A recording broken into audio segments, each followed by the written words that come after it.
سورۃ الاعراف کی آیت نمبر 172۔ الحمدللہ وکفی والسلام علی عبادہ الذین اصطفی، خصوصا علی سید الرسل وخاتم الانبیاء وعلى آلہ واصحابہ الاتقیاء۔ اما بعد فاعوذ باللہ من الشیطان الرجیم، بسم اللہ الرحمن الرحیم۔ وَإِذْ أَخَذَ رَبُّكَ مِن بَنِي آدَمَ مِن ظُهُورِهِمْ ذُرِّيَّتَهُمْ وَأَشْهَدَهُمْ عَلَىٰ أَنفُسِهِمْ أَلَسْتُ بِرَبِّكُمْ قَالُوا بَلَىٰ شَهِدْنَا أَن تَقُولُوا يَوْمَ الْقِيَامَةِ إِنَّا كُنَّا عَنْ هَٰذَا غَافِلِينَ۔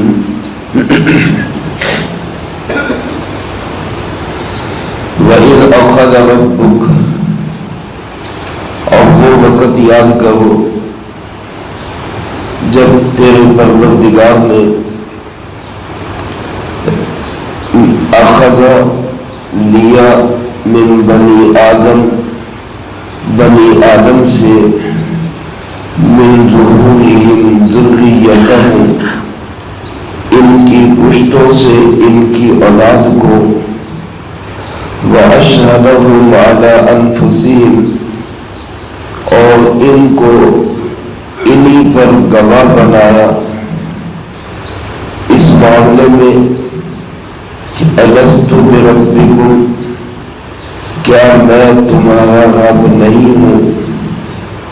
قَالُوا بَلَىٰ، تو سب نے کہا کیوں نہیں، شہیدنا، ہم نے اس پہ گواہ کام کیے، ان تقولوا یوم القیامہ، کہ کہیں قیامت کے دن تم یوں نہ کہو کہ انا کنا عن ھذا غافلین، کہ بے شک ہم تو اس سے غافل ہیں۔ اللہ رب العالمین کا کرم، فضل اور احسان ہوا، اللہ تعالیٰ نے زندگی میں ایک دفعہ پھر اپنے گھر کے حج کی سعادت نصیب فرمائی۔ اس سے پہلے 2003 میں الحمدللہ ہم تینوں بھائی حج کے لیے گئے۔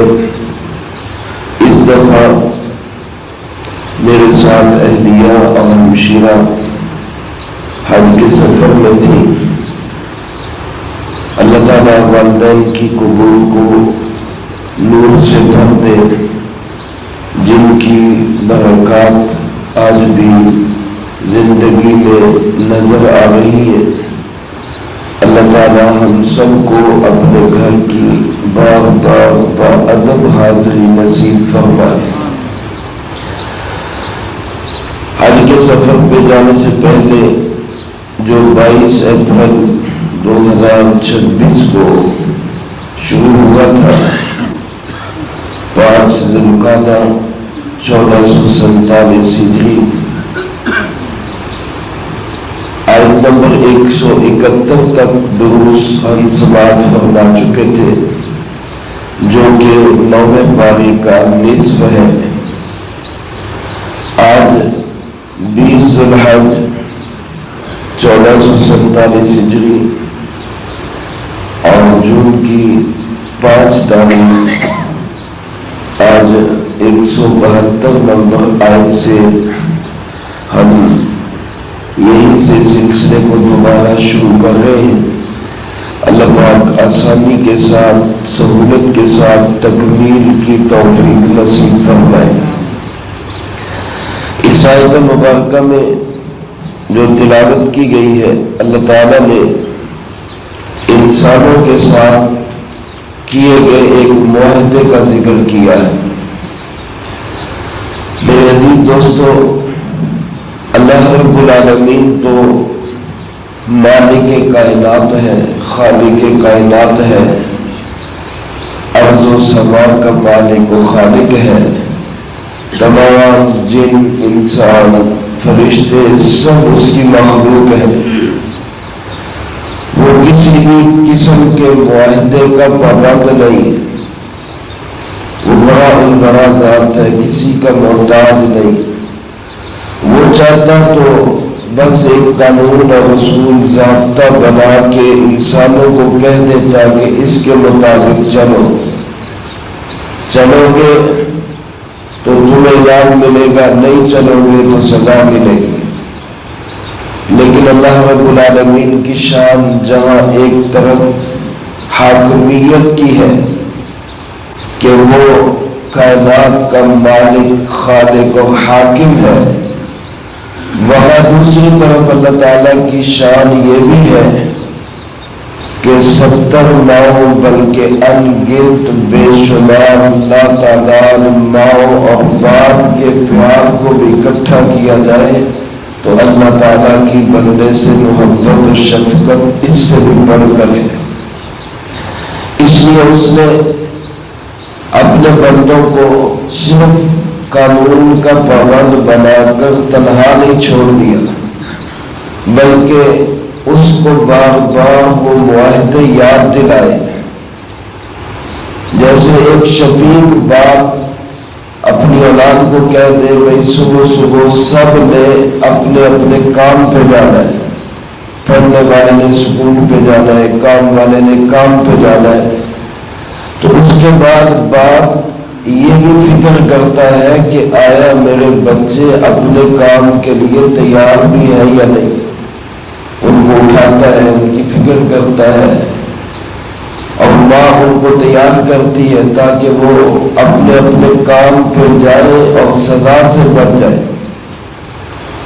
سبحان اللہ، ایک ماں کا کیا پیار ہے، ایک باپ کا کیا پیار ہے۔ اللہ رب العالمین کا اپنے بندے سے پیار، محبت اس سب سے بہت زیادہ بڑی ہوئی، بہت زیادہ۔ اللہ تعالیٰ نے صرف ایک اصول و ضابطے بنا کر انسانوں کو صرف اس کا پابند نہیں کیا، بلکہ اس کے ساتھ ساتھ اس بات کا بھی خیال رکھا کہ آیا میرا بندہ میرے اصول و ضابطے پہ چلنے کے لیے تیار بھی ہے کہ نہیں۔ اور اس کے لیے بھی انتظام کیا، انبیاء علیہ السلام کو بھیجا، معاہدے یاد دلائے، عہد و پیمان یاد دلائے کہ میرا بندہ میری سزا سے بچ جائے، میرا بندہ میری جنت کا مستحق بن جائے۔ چنانچہ اللہ تعالیٰ نے قرآن کریم میں کئی مقام پر اپنے معاہدوں کا ذکر کیا ہے۔ انبیاء علیہ السلام کو بھیج کر یاد دہانی کرائی، آخر میں امام الانبیاء، سید الانبیاء، خاتم الانبیاء جناب محمد مصطفیٰ صلی اللہ علیہ وآلہ وسلم کو بھیج کر یاد دلایا کہ خیال کرنا، میرے معاہدوں کی پاسداری کرنا، کہیں ایسا نہ ہو کہ تمہیں آخرت میں سزا بھگتنی پڑ جائے۔ اللہ کی اس محبت پر ہم قربان جائیں۔ سینکڑوں نہیں، ہزاروں برس پہلے بظاہر ہمارا وجود بھی نہیں تھا، اللہ تعالیٰ نے ہم سے ایک معاہدہ کیا۔ اذ اخذ ربک، وہ وقت یاد کرو جب تیرے رب نے لیا ایک معاہدہ۔ کس طرح لیا؟ من بنی آدم من ظہورہم ذریتہم، بنی آدم کو ان کی پشتوں سے اللہ نے ان کی نسل کو پیدا کیا۔ اس کی تفصیل حدیث مبارک میں یوں آتی ہے کہ اللہ تعالیٰ نے حضرت آدم علیہ السلام کی پشت پر ہاتھ پھیرا تو اس سے ایک بہت بڑی انسانیت پیدا ہوئی، انسانوں کی ایک بہت بڑی تعداد پیدا ہوئی۔ مسند امام احمد میں اس میں یہ بھی اضافہ ہے کہ وہ چمکدار چہروں والے تھے، نورانی اور چمکدار چہروں والے، اللہ تعالیٰ نے فرمایا کہ یہ میں نے اپنی جنت کے لیے پیدا کیے۔ پھر دوبارہ ہاتھ پھیرا تو انسانوں کی ایک اور بہت بڑی تعداد پیدا ہوئی۔ مسند احمد کی روایت میں یہاں اضافہ ہے کہ ان کے چہرے سیاہ کالے تھے، فرمایا کہ یہ میں نے جہنم کے لیے پیدا کیے۔ حضرات صحابہ اکرام رضی اللہ تعالی مجمعین نے عرض کی اللہ کے محبوب جی صلی اللہ علیہ وسلم، جب یہ طے ہو چکا کہ یہ اولاد جنت والی ہے، یہ جہنم والی ہے، تو پھر اعمال کا کیا فائدہ؟ پھر ہم یہ عمل کیوں کر رہے ہیں؟ تو آپ صلی اللہ علیہ وسلم نے فرمایا کہ اعمال کرتے رہو، جس کو اللہ نے جس مقام کے لیے پیدا کیا ہے اس کے لیے ویسے ہی عمل اللہ نے آسان کر دیے۔ جو جنت والے ہیں ان کے لیے جنت والے اعمال، نماز پڑھنا، روزہ رکھنا، سچ بولنا، حلال کمانا، دوسروں کے حقوق کا خیال رکھنا، اللہ یہ امور ان کے لیے آسان کر دیتا ہے۔ اور جو جہنم کے لیے پیدا ہوتے ہیں ان کے لیے دوسرے کام، شرک کرنا، کفر کرنا، ضلالت، گمراہی، گناہ کے کام، وہ ان کے لیے آسان کر دیے جاتے ہیں۔ تو تم اپنے آپ کو نیک اعمال میں لگائے رکھو تاکہ پتہ چلے کہ جنت والے اعمال کرتے کرتے ہی دنیا سے چلا گیا۔ اللہ ہمیں اس کی توفیق نصیب فرمائے۔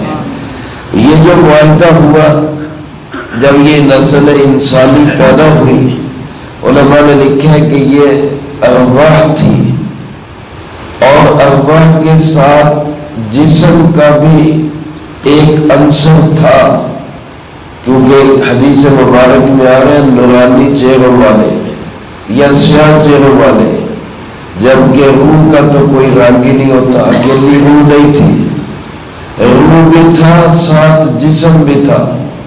اس کی کیفیت کیا تھی اللہ بہتر جانتا ہے، لیکن ایک حدیث مبارک میں اس کی وضاحت یوں کی کہ وہ بالکل چیونٹیوں جتنے تھے، چھوٹے چھوٹے وجود۔ تو وہ جو چھوٹے چھوٹے وجود روح جسم کے ساتھ ہم سب وہاں موجود تھے، تو وہاں اللہ تعالیٰ نے ہم سے پوچھا الست بربکم، کیا میں ہی تمہارا رب نہیں ہوں؟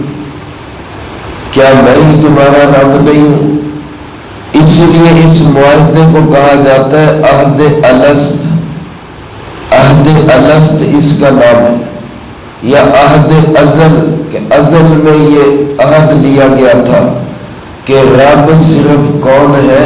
اللہ، اللہ کے سوا کوئی ہمارا رب نہیں۔ ماں باپ پالنے والے، پیسہ روپیہ جس کو آج لوگ رب سمجھتے ہیں، اپنا بڑا افسر جس کو بندہ سمجھتا ہے، اس کے بغیر میرا گزارا نہیں۔ دنیا کے اندر انسان کوئی دکان کو، کوئی فیکٹری کو، کوئی اپنے کاروبار کو، کسی چیز کو رب بنا لیتا ہے۔ حقیقت میں دل کی گہرائیوں سے اس بات کو تسلیم کرے کہ میرا رب پالنے والا صرف کون ہے؟ اللہ۔ یہ وہ عہد و معاہدہ تھا جو اللہ تعالیٰ نے ہم سے، ہماری روحوں سے، ہمارے جسموں سے بہت پہلے کر لیا تھا۔ اور یہ کس جگہ ہوا؟ علماء نے لکھا ہے کہ وادی نعمان، جو میدان عرفات کا ایک حصہ، یا بعض حضرات کے نزدیک پورا میدان عرفات وادی نعمان کہلاتا ہے، اس میدان کے اندر اللہ تعالیٰ نے تمام انسانوں سے یہ معاہدہ لیا تھا۔ میدان عرفات بھی اللہ کی عجیب ایک نشانی ہے، ایک شعائر میں سے ہے۔ اللہ ہم سب کو اس میدان میں بار بار حاضری کی توفیق نصیب فرمائے۔ علماء نے لکھا ہے آدم علیہ السلام کی توبہ قبول ہوئی تو وہ اسی میدان عرفات میں قبول ہوئی۔ حضرت ابراہیم علیہ السلام نے بیت اللہ کو بنانے کے بعد جب دعا کی کہ اللہ میری نسل میں ایک ایسا انسان پیدا کر جو لوگوں کو دین کی تعلیم دے، ان کو پاک صاف کرے، یعنی حضرت محمد صلی اللہ علیہ وسلم کو پیدا کرنے کے لیے دعا کی، تو تب بھی انہوں نے یہ دعا میدان عرفات میں ہی کی تھی۔ علماء نے لکھا ہے کائنات میں سب سے زیادہ شیطان کی ذلت و رسوائی کا جو موقع اور دن ہوتا ہے وہ 9 ذی الحج، جب حاجی میدان عرفات میں کھڑے ہو کے اللہ سے اپنی بخشش اور مغفرت کا سوال کرتے ہیں اور اللہ تعالیٰ لاکھوں کروڑوں انسانوں کی بخشش کا فیصلہ فرماتے ہیں، تو اس دن شیطان اپنے سر پہ خاک ڈالتا ہے کہ میری محنت تو ساری ضائع ہو گئی، میں نے ان کو گناہ کروا کے کہاں تک پہنچایا، اور آج میدان عرفات میں اللہ نے ان کو ایسا بنا دیا کہ آج ہی ماں کے پیٹ سے پیدا ہوئے، بالکل پاک صاف ہو۔ تو یہ ایک بڑا عجیب و غریب میدان ہے، اللہ ہمیں اس کی حاضری کی توفیق نصیب فرمائے، بار بار نصیب فرمائے۔ اس میدان میں یہ معاہدہ ہوا، اللہ تعالیٰ نے تمام انسانوں سے پوچھا کیا میں تمہارا رب نہیں؟ سب نے کہا کہ کیوں نہیں، آپ ہی ہمارے رب ہیں۔ اب ہمارے دل میں یہ خیال آئے گا کہ ہمیں تو یہ یاد ہی نہیں ہے، ہمیں تو پتہ ہی نہیں کب یہ معاہدہ ہوا۔ تو انسانوں میں سے کچھ انسان ایسے ہیں جن کو یہ معاہدہ یاد ہے۔ حضرت ذوالنور مصری رحمۃ اللہ علیہ فرماتے ہیں مجھے آج بھی اس کے مناظر بھی یاد ہیں، اس کے الفاظ بھی اس طرح یاد ہیں گویا میں اپنے کانوں سے سن رہا ہوں کہ اللہ تعالیٰ ہم سے یہ معاہدہ کر رہے تھے۔ بعض بزرگ فرماتے ہیں مجھے تو یہ بھی یاد ہے کہ میرے ساتھ کون کون لوگ اس وقت کھڑے تھے، تو سب کو یاد نہ بھی ہو، کچھ کو یاد ہونا ہی اس معاہدے کے لیے کافی ہے۔ اور دوسری بات یہ کہ جب ہم پیدا ہوئے ہمارے دائیں کان میں اذان دی گئی، بائیں کان میں اقامت کہی گئی، ہمیں تو وہ بھی یاد نہیں ہے، ہم میں سے کسی کو بھی یاد نہیں کہ میرے کان میں کب اذان ہوئی کب اقامت ہوئی، لیکن پکی بات ہے کہ ہوئی ہے۔ اور اسی کا یہ اثر ہے کہ دل کے اندر ایک توحید کا بیج پیدا ہو جاتا ہے۔ یہ جو معاہدہ ہوا اگرچہ ہمیں یہ یاد نہیں، لیکن ہمارے دلوں میں اس بات کا ایک بیج پیدا ہو گیا کہ ہمارا رب صرف کون ہے؟ وہ اللہ ہے۔ اور یہی وہ بیج ہے جس کو فرمایا گیا کہ کل مولود یولد علی الفطرہ، ہر بچہ فطرت اسلامی پر پیدا ہوتا ہے، ہر بچہ چاہے کسی بھی جگہ کا ہو، کسی بھی مذہب سے تعلق رکھنے والوں کا بچہ ہو، وہ فطرت اسلام پہ پیدا ہوگا، پھر اس کا ماحول، اس کی سوسائٹی، اس کے والدین فَأَبَوَاهُ يُهَوِّدَانِهِ أَوْ يُنَصِّرَانِهِ أَوْ يُمَجِّسَانِهِ، والدین اس کو یا یہودی بنا دیں گے یا عیسائی یا مجوسی، لیکن ہر بچے کی تخلیق اللہ فطرت اسلام پہ ہی کرتے ہیں۔ یہ معاہدہ ہم تمام انسانوں نے کیا، اس کا اقرار کیا کہ ہمارا رب صرف اللہ ہے۔ اللہ تعالیٰ ہمیں یہ یاد دلاتے کہ اپنے اس معاہدے پہ قائم رہو، ایسا نہ ہو کہ معاہدے کو بھول جاؤ اور پھر قیامت کے دن جب تمہیں پوچھا جائے تو تم کہو کہ جی ان تقولوا یوم القیامہ انا کنا عن ھذا غافلین، کہ ہمیں تو اس معاہدے کا پتہ ہی نہیں، ہم تو اس سے غافل ہیں۔ تو خیال کرو میں تمہیں دوبارہ یاد کرا رہا ہوں، تمہارا میرے ساتھ معاہدہ ہوا ہے کہ دنیا میں جا کے رب مانیں گے تو صرف کس کو مانیں گے؟ اللہ تعالیٰ۔ لہذا آج ہمیں بھی ضرورت ہے کہ اس معاہدے کو یاد رکھیں اور اس کو نبھائیں اور پورا کریں، اور کائنات میں کسی کو بھی رب نہ مانے، ہمارا رب صرف کون ہے؟ اللہ ہے۔ اللہ ہمیں اس کی توفیق نصیب فرمائے، جو کہا سنا اس کو زندگی میں لا کے دوسروں تک پہنچانے کی توفیق عطا فرمائے۔ اللہم لک الحمد کما ینبغی لجلالک